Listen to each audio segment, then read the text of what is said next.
Welcome back to the Deep Dive. Today, we are focusing all of our energy on conquering a scenario that causes, I think, a kind of global anxiety. Oh, absolutely. Ordering food in English, it's so high pressure, it's fast-paced, and it always happens right when you're hungry, so you're not at your best. It truly is. It's the ultimate test of, real world situational fluency. The environment is distracting. You've got all these choices, and there's a native speaker just waiting for your response. Yeah. All those years of grammar lessons, they just seem to evaporate, don't they? The second the waiter asks, "Are you ready to order?" That feeling is so universal. So for this deep dive, we've gathered an incredible, really practical resource from the language experts at Fluent Mindcast. And this material is it's engineered specifically for learners. It provides this amazing step-by-step guidance that's focused not on sounding like a poet, but on rock-solid clarity and immediate confidence. And that's our mission today. We're going to take this structure and just unpack it piece by piece. Think of this as a complete start-to-finish restaurant survival journey. I like that, a survival journey. Yeah, we're going to dissect every single phrase, really understand why it works and, how it makes you sound naturally fluent. This guide just cuts through all the complexity to give you those simple, powerful phrases that guarantee you get what you want, minus the menu panic. Oh, because that panic is real. Yeah. I'm speaking from experience here. I remember this paralyzing moment of not understanding a menu special. And I nodded enthusiastically. We've all done it. And then I received something completely unexpected. We're here to eliminate that fear, that awful, awkward silence, where you know you should speak, but the words just won't form. And that's really the beauty of the approach that the source material takes. It prioritizes functional English. You don't need these long, complex sentences. You just need direct, polite structures. We're going to slow it all down and analyze the linguistic register of every single interaction, which is, well, it's key to sounding authentic. Let's start that journey right at the beginning, Yeah. right at the threshold. You step through the front door of the restaurant and you meet the host or hostess. This is where that first interaction and the first moment of potential anxiety happens. Indeed. Establishing yourself confidently starts immediately. The host is usually smiling and delivers a very, very standard direct line. That line almost universally is, "Hi, how many people?" It's so short, but for some reason this is often the point of a total mental freeze. It is. It triggers that immediate, frantic internal translation process. Instead of thinking in English, your brain tries to translate how many people into your native language, formulate a response, then translate it back. Right. And the result, as you said, can be so choppy. Me. One. Just me. Right. Table. We've all been that person. And we were going to erase that memory right now. The solution from this guide is just wondrously efficient. It focuses on the shortest possible structure you need. For a single diner, you just say, "Table for one, please." And the beauty of this structure is how scalable it is. If you're with a partner, it's table for two, please. If you're with a big group of, say, 6 people, it's table for 6, please. The structure is constant. Exactly. Which means less mental effort is required. You only have to swap out one number. And let's just pause for a second on the function of please here. We often say that please is like a linguistic safety net. Oh, for sure. In English, direct requests can sometimes sound a little abrupt, maybe even demanding, especially when they're phrased so concisely. By adding please, even to a short phrase like table for one, you immediately shift the register from a demand to a polite request. It's an immediate signal of competence and respect, isn't it? Even if you kind of stumble in the rest of the sentence, adding that one word just covers any potential awkwardness. It buys you some linguistic credit, making the host more receptive and confirming your confidence. Absolutely. Think of it as social lubrication. You're just managing the interaction smoothly right from the very start. Okay, now that we've communicated the size of our party, the host will probably move on to seating options, especially if the restaurant has different areas. And this brings us to the next very common question. Do you prefer indoor or outdoor seating? Right. We need to have some preloaded answers ready for both scenarios. The source material gives us 2 standard, highly accepted answers, depending on what you prefer. If sitting inside is perfectly all right with you, the simple and sort of non-demanding phrase is indoor is fine. And notice that word, fine. It implies acceptance, ease, a lack of fuss. It says, I'm happy either way, but yeah, indoor works. And if you have a slight preference for the patio or a seat outside, we shift the language just a little bit to show that preference without making a demand. The phrase is, outdoor would be great. That conditional structure would be great. Keeps it aspirational rather than demanding. It's just so polite and mild. What I really appreciate about the Fluent Mindcast approach here is the inclusion of the what they call the magical phrase for genuine indifference, which is an incredible time saver. What do you say when you truly, honestly don't care where you sit? My favorite 2 words in this entire guide. No preference. That phrase is powerful, polite, and perfect. Let's just analyze its efficiency for a second. For the learner, it saves mental effort. You bypass that whole internal debate. For the service staff, it's highly efficient. It means the host can seat you immediately based on server load or table availability without having to wait for you to choose. It actually shows a really deep understanding of the service industry rhythm. You're telling them, I trust your judgment and I am flexible. Exactly. And that flexibility is hugely appreciated, especially during peak times when every second counts for table rotation. If you can only remember 2 words today, let it be no preference. Excellent point. It's a very high-value 2-word phrase. All right, so you've told them how many people you've been led to your table. The host hands you the menu and then gives you that little transitional statement before leaving you alone. That statement is, your server will be right with you. For a new English speaker, this can sound quite rapid, quite immediate. You might be processing the words server right with you and thinking, wait, am I supposed to have ordered already? Are they coming in 5 seconds? Right, and we need to deconstruct this. While it uses the word right, which often does mean immediately, in this context, it functions more as an expectation manager. As the source clarifies, it simply means someone will come take your order soon. It's a promise of service, not a 5-second timer. Exactly. And this leads to a crucial insight for the learner. This handover moment designates what we like to call breathing time. This is your official permission to just pause. And you should use this pause strategically. You shouldn't be panicking about the server's imminent return. You should be using these, 2 to 5 minutes to review the menu, identify potential dishes, mentally rehearse your initial drink order, and just settle into the environment. And this connects directly to cultural expectations.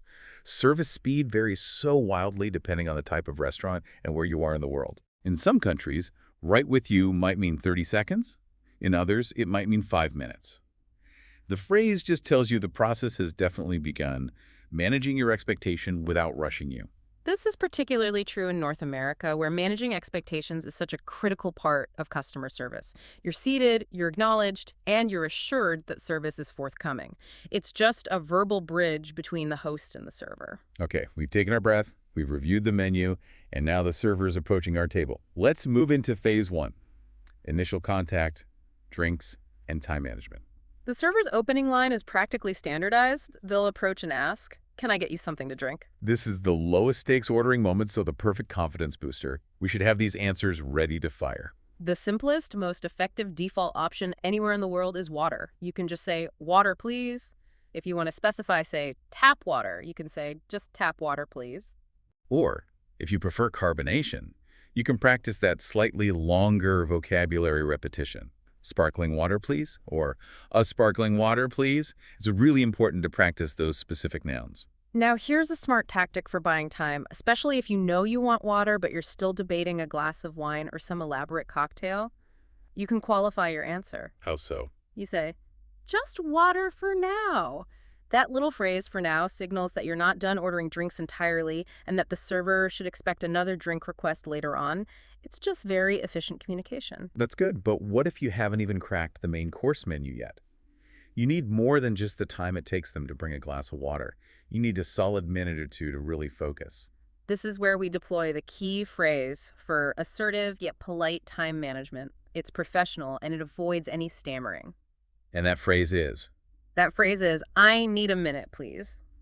Oh, I love how direct yet deferential that is. You're asserting your need, "I need a minute," but you soften that assertion with a polite tag, "please." And let's contextualize this. Imagine the alternative shuffling the menu, avoiding eye contact, and saying, wait, slowly. Right, that causes confusion. Exactly. Saying, "I need a minute, please," signals to the server, "I heard you, I acknowledge you, but I am choosing to delay for a brief period."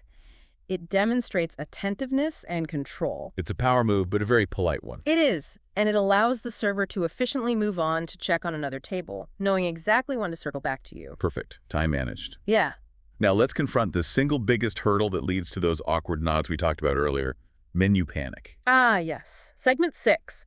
The vast, overwhelming menu filled with culinary jargon that feels like a foreign language inside a foreign language. I remember looking at a menu once that featured a dish described as pan-seared scallops served with the smoked paprika aioli and an aged balsamic reduction. Wow. I understood maybe 3 of those core words. And this is the core of the panic. You might know scallops and served, but pan-seared, aioli, and reduction, especially when they're combined with confusing adjectives like aged or smoked, can create this massive knowledge gap. And that gap leads to embarrassment. It does. And then ordering the most basic thing on the menu just to avoid asking a question. We have to defeat that embarrassment. The source material provides the antidote. Direct, simple clarification. Waiters expect questions. The crucial phrase is, could you explain this dish, please? Let's look at the structure here. We're using the modal verb could. Why is could better than just saying explain this dish? Because could you immediately shifts the register into high politeness. If you said explain the dish, that sounds like a command. A bit demanding. Right. Could you subtly asks if the action is possible for the server to perform, which softens the request and makes it culturally acceptable in English service interactions. It's absolutely normal to ask this. The waiter is a professional guide to the menu. They are trained not to judge your vocabulary. They are there to help you choose the dish you'll enjoy. This is a practical communication skill, not a test of your knowledge. And if you're overwhelmed by the whole description, you don't have to ask about the entire dish. You can zero in on a confusing element. For example, could you tell me what an aioli is, please? Or what does glazed mean in this context? Exactly. Focus on the single point of confusion. Okay, once the menu confusion is cleared up, either through explanation or just pure courage, you commit to your meal. This moves us to segment 7, core ordering phrases for confidence. We need the simplest, most fluent structures. We have 2 primary structures that native English speakers use every single day. Structure number 1, which is perhaps the most fluid, is I'll have that. And the key grammatical detail here is that contraction, I'll. That's short for I will. We have to stress that in casual conversational English, contractions like I'll are pretty much mandatory for sounding natural. They really are. Saying, I will have the grilled chicken just sounds a bit stilted, a bit formal for a restaurant. Try saying it out loud, listener, right now. I'll have the grilled salmon. Feel how that all just connects to the words so smoothly.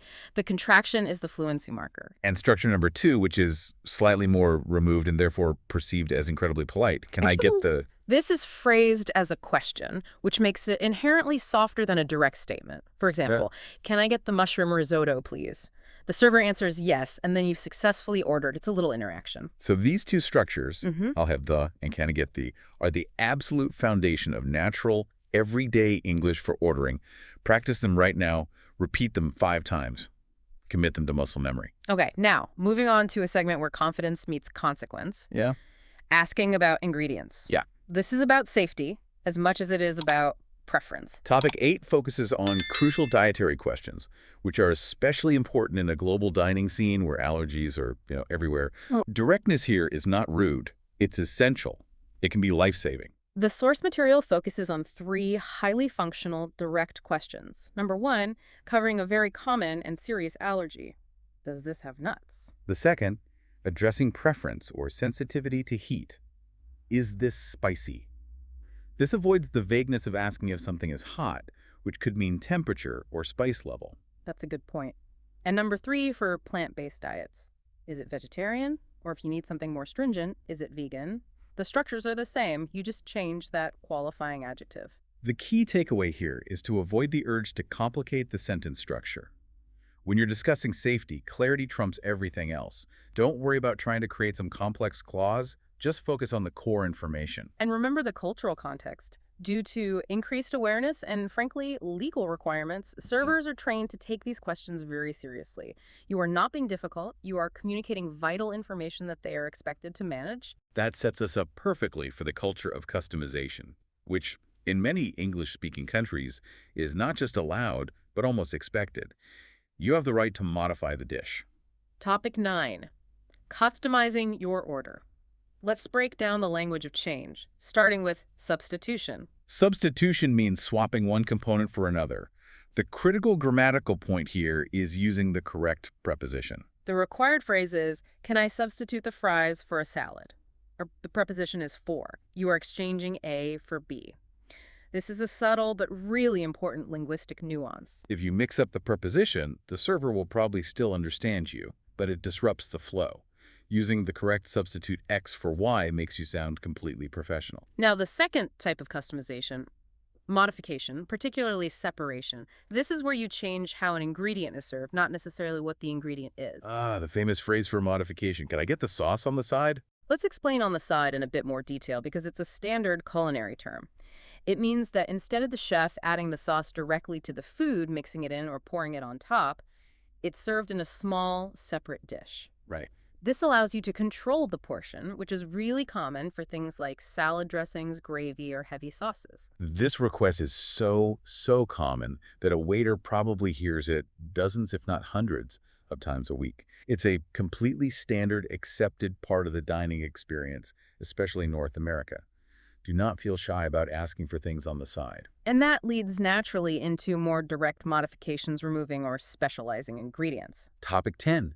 Special requests without fear. Sometimes substitution or separation isn't enough. You just want an item completely gone.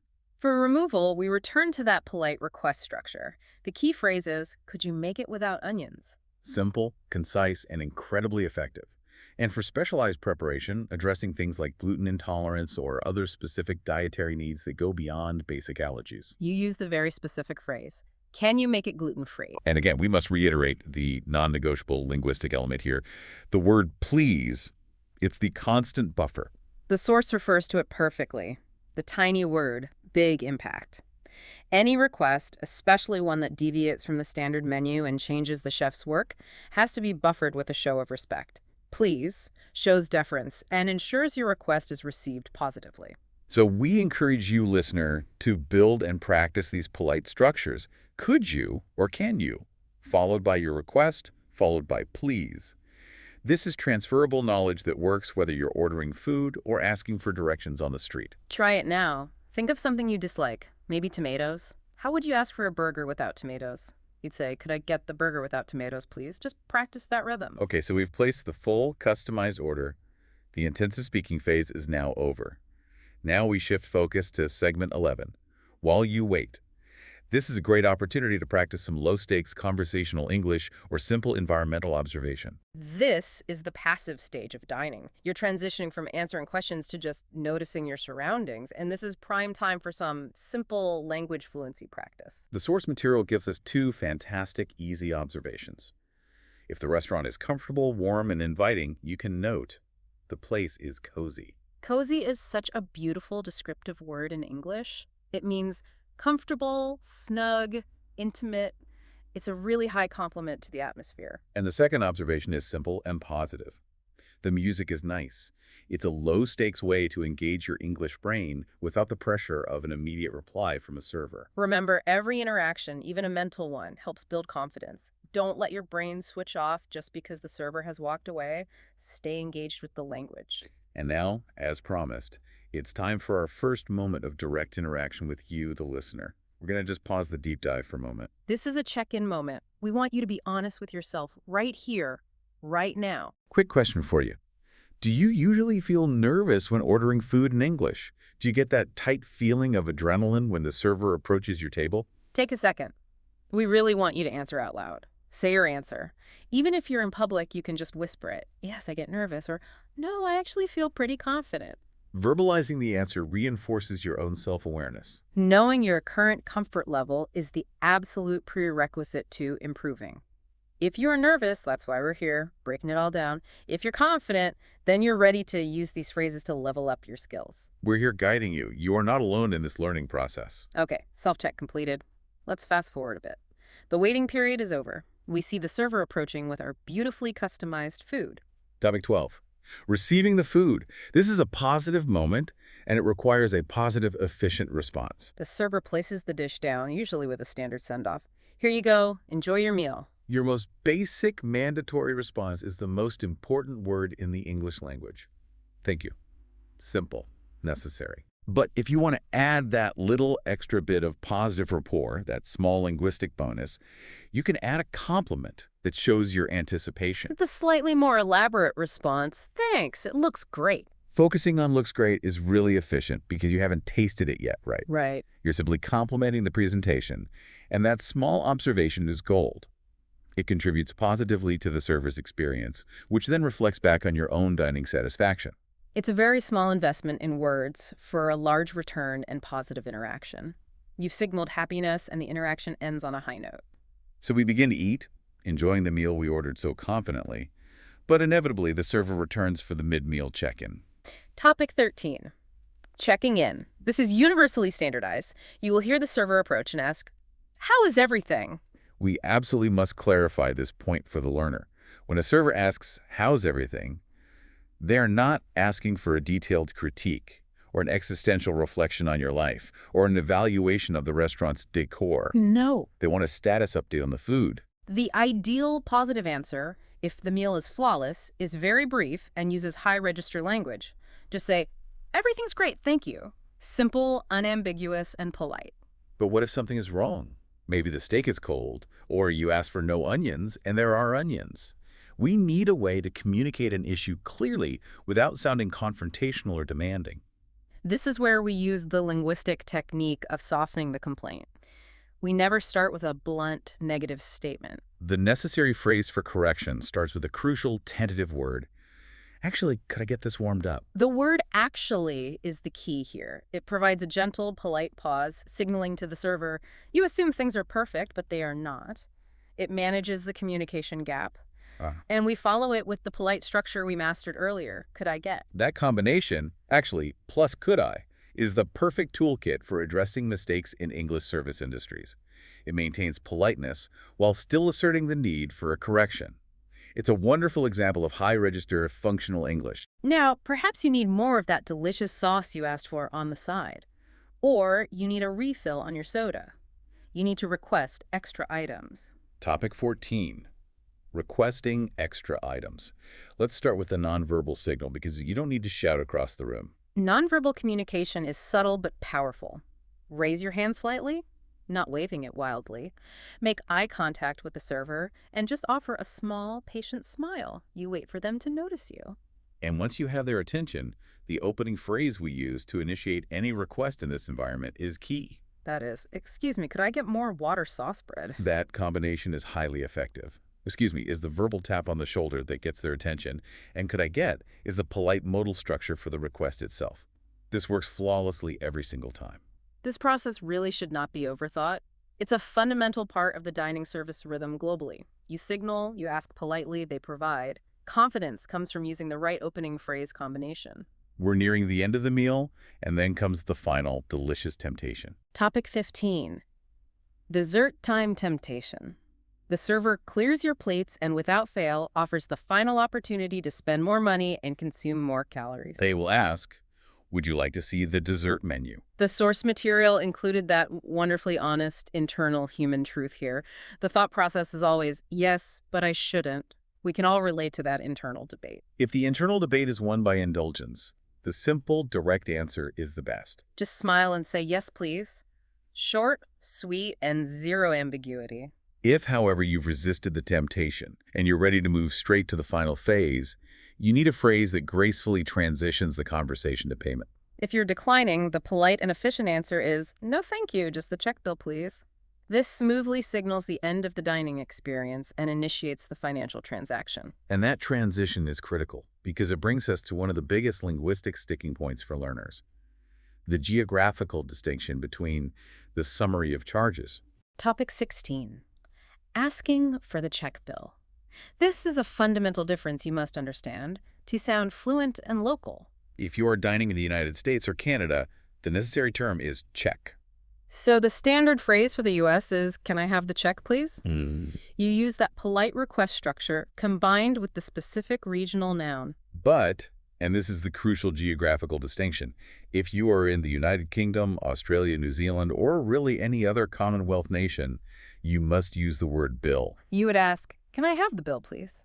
They are, functionally, the exact same document. They both list what you owe, but they are continentally distinct nouns. Right. Using the wrong one won't cause a crisis, but it will immediately mark you as a foreigner, and we want you to sound informed. Knowing that small difference just avoids that moment of confusion where the server in London might pause for half a second thinking, did they ask for a check to write on?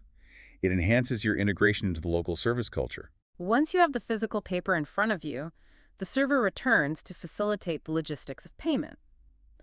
This brings us to topic 17, paying options and cultural nuances. The server will return and ask the decisive question, usually as they take the bill folder away. How would you like to pay? And your answers need to be direct, quick, and based on simple vocabulary repetition. Answer 1 for plastic, by card. Answer 2 for paper money, by cash. Now, we had to take a moment to discuss the cultural nuance of tipping, especially in places like the U.S., where tipping culture is effectively mandatory due to the lower base wages that servers receive. This is a really critical context point. This cultural contract is important for the learner. Because base wages are low, the tip is considered part of the server's expected income, not just an arbitrary bonus. So communication about the tip physical money. If you're paying by card, but you want to leave the tip in cash on the table, you need to communicate this because the card machine often asks for the tip amount digitally. The efficient phrase the source provides is, "I'll leave the tip on the table." This simple statement is fantastic for clarity. It prevents the server from waiting unnecessarily at the payment machine, wondering if you forgot the tip or if you intend to add it digitally. It's just efficient, professional communication around a potentially sensitive cultural transaction. It manages their expectation perfectly, allowing them to process the card payment for the meal amount and move on confidently, knowing the tip is secured separately. The financial part is complete. The mission is nearly accomplished. Before you stand up and leave, we have one final opportunity for a positive interaction. Topic 18, compliments and feedback. If the entire experience, the service, the atmosphere, the food was truly excellent, expressing appreciation is highly, highly valued. The best, most comprehensive phrase to use combining satisfaction with gratitude is, everything was delicious, thank you. Notice we're not settling for good or fine. We're using delicious, which is a strong, evocative word that specifically complements the taste and the preparation of the food. This small phrase has a massive positive impact. The source material emphasizes that genuine appreciation like this can truly make a waiter's day and validates the incredible effort that goes into the service. Leaving a strong, positive final impression reinforces the entire process. You, the learner, completed a high-pressure 20-step communication task successfully, and this final compliment just seals your confidence.